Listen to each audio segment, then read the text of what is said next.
hogy mesélj nekünk az 5-ről. Sziasztok, és köszöntelek titeket, és köszönöm szépen én is a meghívást, és a Várpalotai Talentum és Tapolcai Talentum könyvesboltnak is. Én nagyon örülök, hogy összejött ez a kis beszélgetés, és hogy itt lehetek a Veszprémi Könyvfesztiválon, ugyanis én nagyon sokat járok könyvfesztiválra, de eddig még soha nem saját könyvemként, hanem ugye mindig vásároltam, én rengeteget olvasok. A regényről igazából azt kell tudni így nagyon nagy vonalakban, hogy egy női transzgenerációs regény, amiből ugye jó pár akad, és én igyekeztem ezt a két idősíkon játszódó, egyébként pont 100 év különbséggel játszódik a két időség, úgy megírni ezt a regényt, hogy legyen benne egy olyan önismereti eszköz is, ami hát segítséget nyújthat az olvasóknak, legyen az 15 éves vagy 105 éves. A transzgenerációs történetek a 20. században tényleg azt mondhatjuk, hogy talán orvostót Noéminnél hallottunk először olvasóként az örökölt sors kapcsán. Ugye ez volt az a könyv, ami rányitotta arra a szemünket, hogy az előttünk járó generációink problémáival és történeteivel is foglalkoznunk kell. A te regényedben is két hölgy vívódásait, élettörténeteit láthatjuk meg, és az ő történetein keresztül tulajdonképpen eljuthatunk önmagunkhoz is.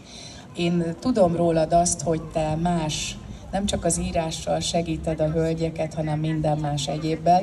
Amikor bemutattuk a kötetedet, akkor mondasz-e majd erről is egy pár szót, hogy mivel foglalkozol te még az íráson kívül, és a kérdésem egyik fele pedig arra irányul, hogy az a munkád, amit a hölgyekkel végzel, mennyibe segíti a te írói hangodat? Akkor lehet, hogy a kérdésnek az első részére válaszolok, úgy szép sorjában, hogy akkor minden meglegyen. Alapvetően igen, nőkkel foglalkozom most már 5.-6. éve. Én termékenységtudat oktató vagyok, és ezen kívül behoztam Magyarországra a ciklus-szinkron életmódot. Ez annyit jelent, hogy tanfolyamokat tartok, és most már odáig eljutottam, hogy rengeteg nőnek segítettem babatervezés, hormonális problémák, endokrinológiai problémák és fogamzásgátlással kapcsolatban, és odáig tart most már ez a folyamat, hogy most már saját képzésem van, és én oktatok oktatókat, és akár orvosok is jönnek hozzám, tehát mindenki, akinek fontos a klientúrájában az, hogy a nőket segítse. Úgyhogy, és a második kérdésedre válaszolva, egybe függ igazából, egybe úszik a kettő téma abszolút, hiszen azt vettem észre, ugye én rengeteg konzultációt, meg programot is tartottam, meg tanítok is, és mindenhol az valahogy az volt így az érzésem egy idő után, hogy jó, megtanulunk mindent a női testről, megtanulunk mindent az endokrin rendszerről, a fiziológiát, a fizikai testet, de hogy valami még ott van, amiről nem tanulunk, és amit szeretnék, amire igazából én szerintem elkezdtem ráérezni a nőknél, ezért is akár így a beszélgetéseimben, akár tanfolyamokon is írások, ilyen megkönnyebbülő beszélgetések, nagyon őszinte mély beszélgetések jöttek létre, és akkor kezdtem el én is egyébként így szimultán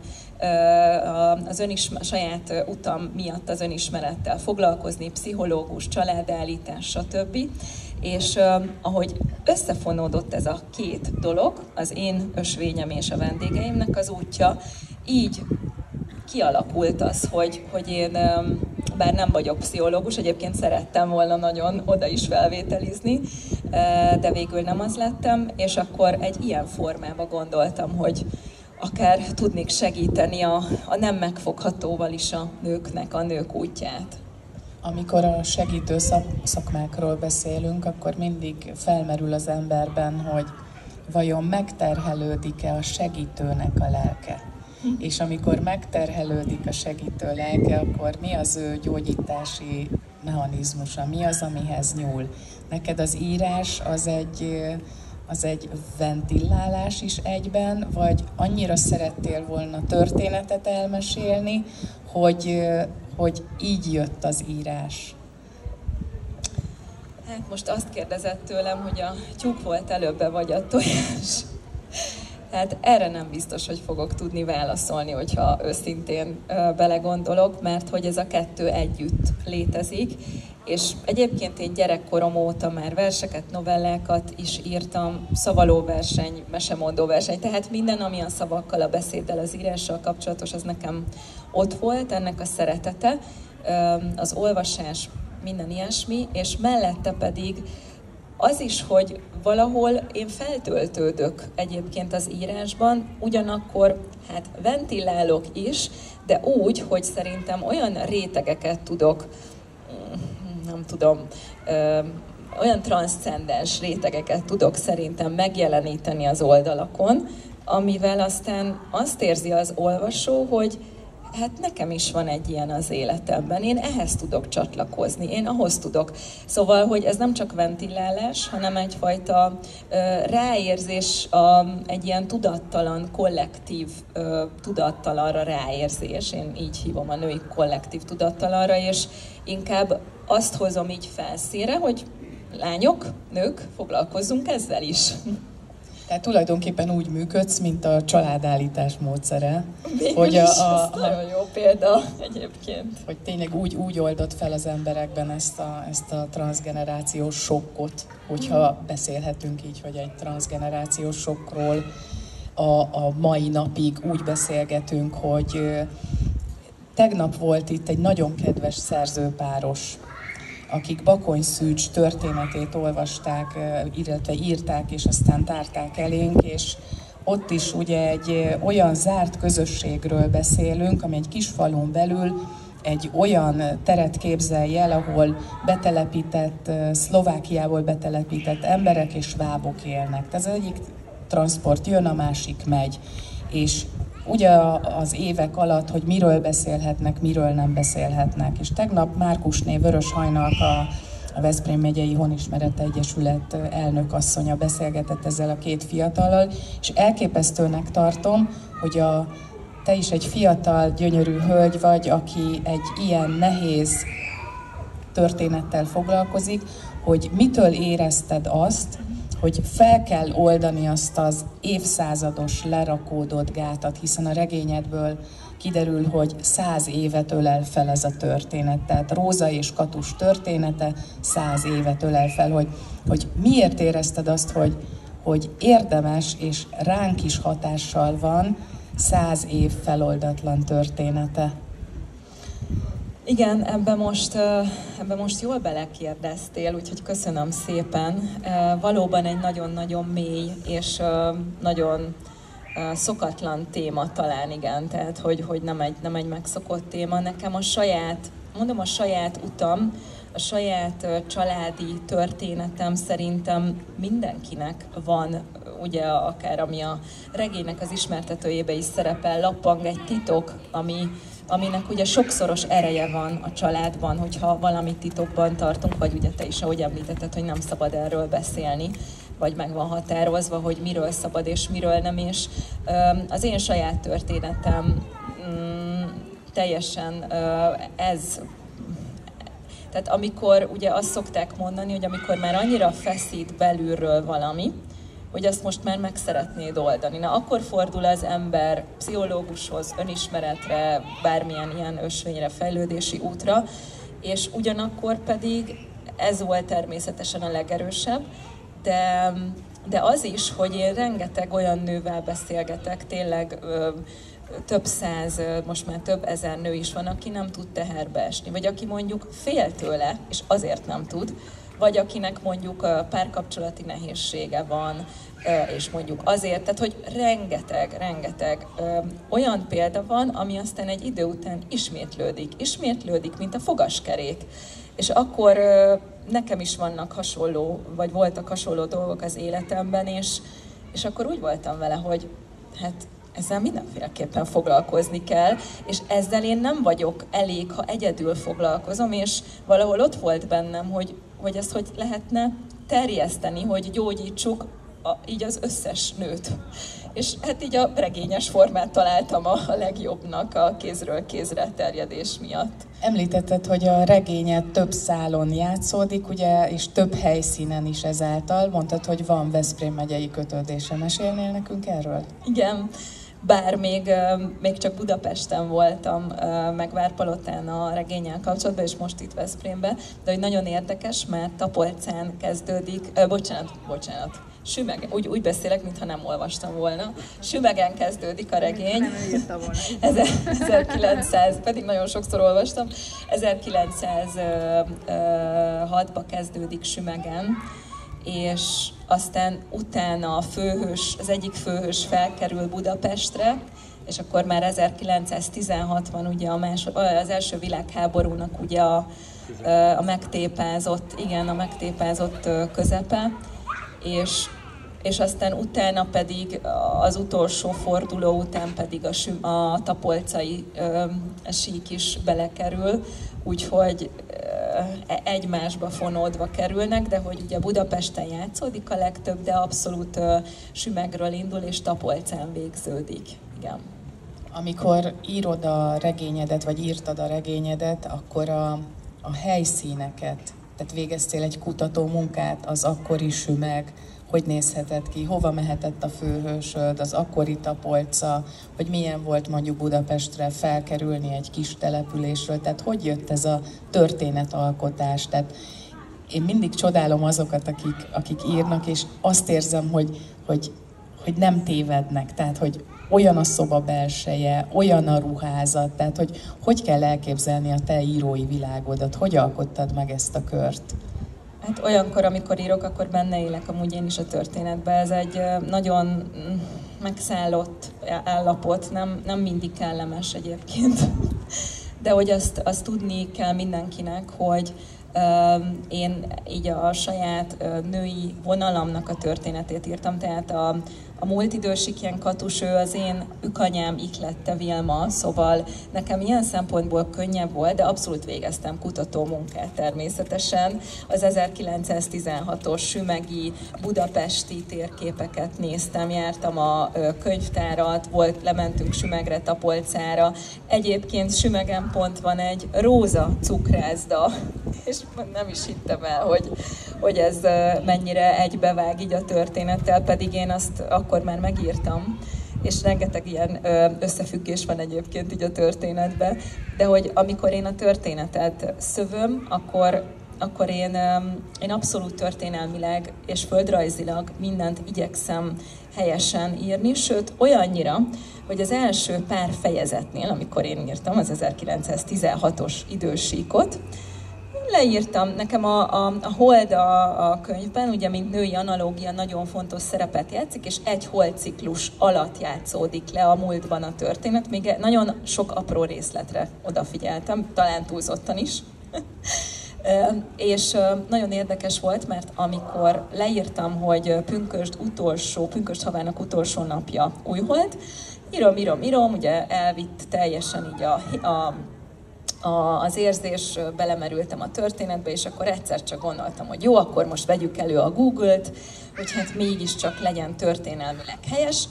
Nézzük meg, hogy mikor volt 16-ban Újhold. Nem mintha bárki ezt leellenőrizné, de nekem ez fontos volt, és tökéletesen május 31-én tényleg Újhold volt, ahogy én azt leírtam, és akkor hívtam a szerkesztőmet, és azt mondta, hogy Gina, lesz még ilyen sok, ilyen az írás, és volt is egyébként. Úgyhogy nagyon szeretek egyébként kutatómunkát készíteni hozzá. Tehát én most már írom a második történetet, és már ahhoz is rengeteg kutatómunkát készítettem. A második történetet kapcsolódni fog az ötödikhez, vagy egy önálló történetet találunk majd? A következő könyvhéten vajon egy következő történetbe nyerünk betekintést, vagy az ötödiknek a folytatását? Az ötödiknek lesz majd folytatása, ugye ez a női vonal, és lesz a férfi, az apai vonal.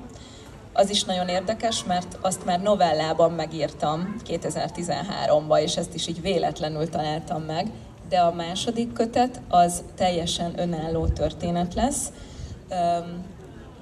teljesen más, viszont az is egy önismereti eszközt fog bemutatni, két idősíkon regényes formába, 1680 és 1980 között. Szereted akkor az ugráló idősíkokat, tehát nem tudsz így lineálisan gondolkodni, nem is szeretsz szerintem, tehát úgy rád néz az ember, és azt gondolja, hogy nem A-ból B-be jutunk el, hanem van legalább 2 A és 2 B. Úgyhogy... Igen, és szerintem én nagyon sokat időutazok a fejembe, alapvetően a hétköznapokban is. Amikor beszélgettünk az előbb a titkokról, tehát azért az mindig mondom, hogy az, aki abba bízik, hogy nem derülnek ki, soha ne bízzon ebbe. Tehát mindig kiderülnek. Ha nem derül ki, akkor feszít. Ha feszít, akkor kerülnek hozzád a hölgyek, hogy segíts nekik. Tehát ezt így össze lehet foglalni 3 mondatban, és mindenféle írói eszköz nélkül ki lehet mondani egyszerű szavakkal, hogy a titok vagy megbetegít, vagy feloldod, és akkor amíg van egy probléma, addig fog eléd jönni, amíg nem oldod meg. Én ezt gondolom erről. És hatalmas falat emel 2 ember közé, mert ha van egy titok, akkor nem fogsz tudni úgy kapcsolódni a másikhoz, nem fogsz tudni úgy őszintén akár egybeolvadni a másikkal lelkileg. Az apró téglánként egy hatalmas nagy kőfalat emel, és sokkal nagyobb lesz az a kőfal, mint maga a titok egyébként meg, mert szerintem kevés olyan dolog van, ami tényleg szeretettel nem megbocsájtható. Igen. Mi Róza és Katus titka? Nem kell, hogy elmeséld a kötetedet, egy könyvedet, ne hagyjunk az olvasóknak meglepetést bőven, de ezek szerint azt mondod, a szeretet ereje az felold minden titkot, és megbocsátást nyerünk. Róza és Katus vajon megbocsátást nyere? Igen, annyit nem fogok spoilerezni, de annyit elmondok, hogy a múlt idősíkja az inkább egyfajta, tehát nem egy hollywoodi regényt szerettem volna írni, hanem szerettem volna, hogyha valóság szaga, illata lenne neki, és íze. Úgyhogy lesz benne feloldódás, és a kis csésze, ami egyébként a könyvnek a borítóján látszik, ő mindent lát, és ő végig kíséri a 2 nőt ezen a több mint 100 éven keresztül, és ő látja azt, ami miatt aztán titokban kell tartani azt a valamit, és ő lesz a tanúja annak, ahogy ez feloldódik. És ez a kis csésze, ez tulajdonképpen itt van édesanyád, nem árulunk el titkot, a ti családotoknak egy ilyen kis ereklyéje, ami végig kísérte az életedet? Igen, ez a kis csésze, körülbelül 50% egyébként a valóság és a fikció a könyvben, de a kis csésze története az szinte teljesen valóság.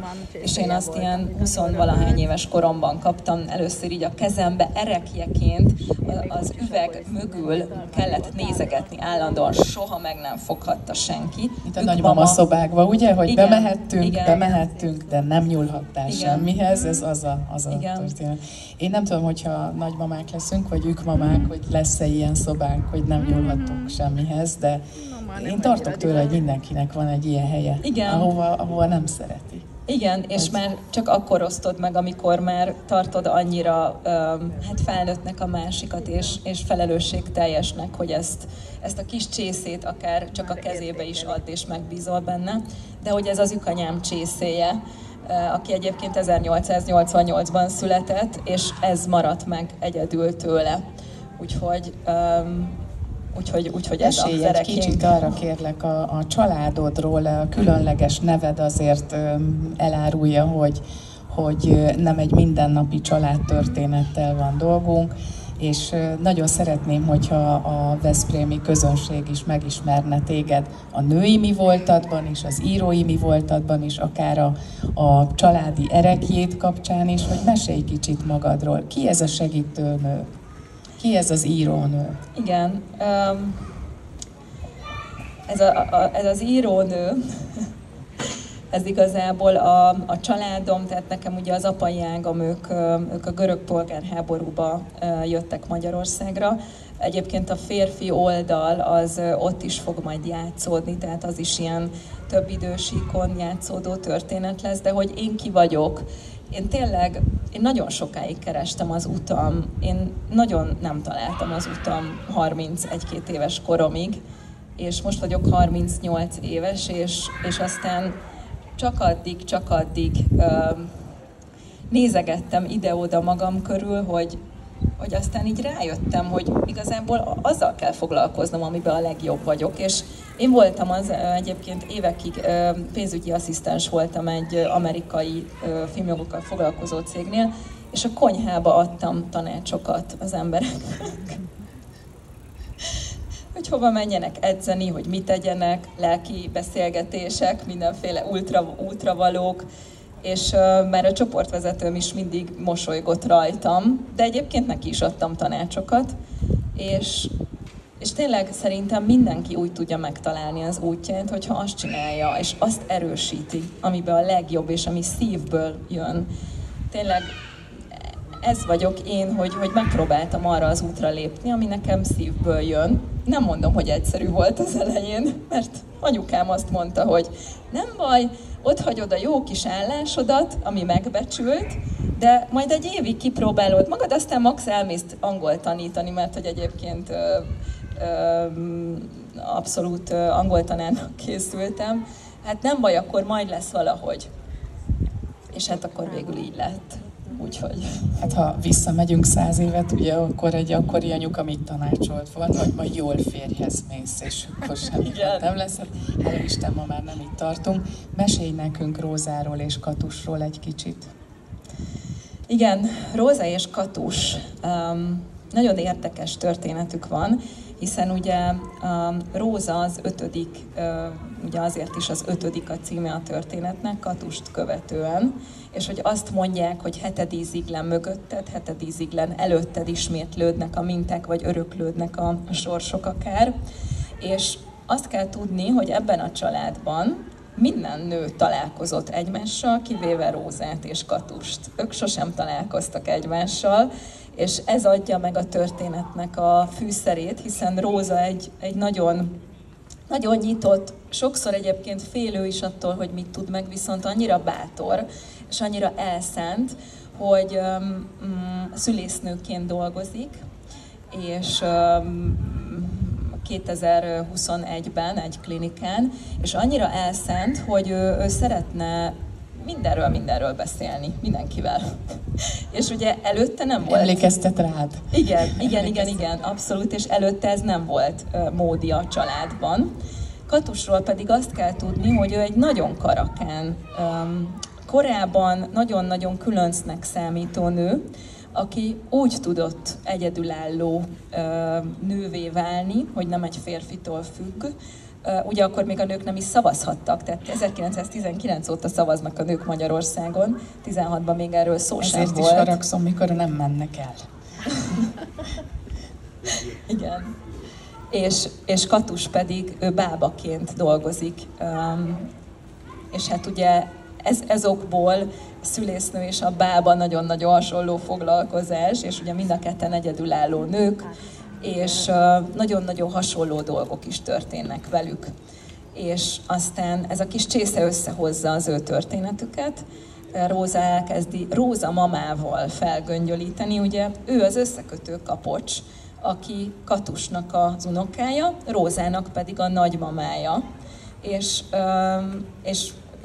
ő kezd el nagyon sokat mesélni, aztán pedig ugye Róza a saját idősíkján szintén elkezd nyitottá válni egy pszichológiai módszerre, ugye a családállításra, és aztán így a saját kliensei miatt, meg egyébként leginkább maga miatt is ezúton elindul, és akkor itt gyűrőzik. Ugye a regény az a két idősíkon felváltva játszódik, tehát ez is olyan érdekes, hogy nagyon hasonló dolgok, amik Rózával történnek, azok, vagyis amik Katussal, az Rózával is. És hogy tényleg, mint ez a hullámzás, amikor akár egy kavicsot bele